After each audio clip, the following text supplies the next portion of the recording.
சில இடத்துல நான் பணம் முக்கியங்கிறேன், சில இடத்துல லைஃப் முக்கியங்கிறேன்னா லைஃபுக்காக தான் பணம். நான் பிஸ்னஸ்ன்னு பார்க்கும்போது பணம் சம்பாதிக்கணும்னு சொல்கிறேன். லைஃப்னு பார்க்கும்போது என் லைஃப்பை அஃபெக்ட் பண்ணுதுன்னா எனக்கு அந்த பணமே தேவையில்லை. என் லைஃபுக்காக தான் எனக்கு பணம் வேணும். அந்த லைஃபே பாதிக்கணும்னா எனக்கு எதுக்கு அந்த பணம்? புரியுதுங்களா? நம்மளோட மோட்டிவ் மாறக்கூடாது. நான் என் லைஃப்பை சந்தோஷமாக வச்சுக்கிறதுக்காக நான் சம்பாதிக்கிறதுக்கு பிஸ்னஸ் வந்திருக்கேன்.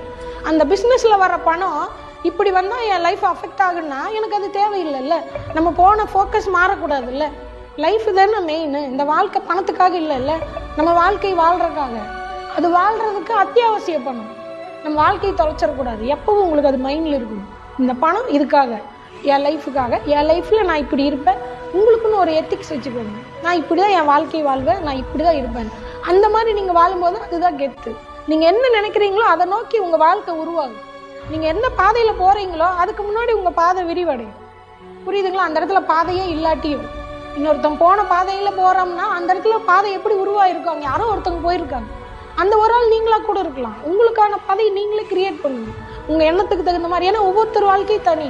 உங்களுக்கு பாதை வேற. இன்னொருத்த மாதிரி நம்ம காப்பி அடிக்க முடியாது. ஆனால் உங்கள் வாழ்க்கையை நீங்கள் ஃபோக்கஸாக வாழலாம், சந்தோஷமாக வாழலாம். அதனால நேர்மையை விட்டுறாதீங்க. நேர்மை கோமாளித்தனம் இல்லை. உங்கள் லைஃப்பை அது வேற இடத்துக்கு கொண்டு போகும்.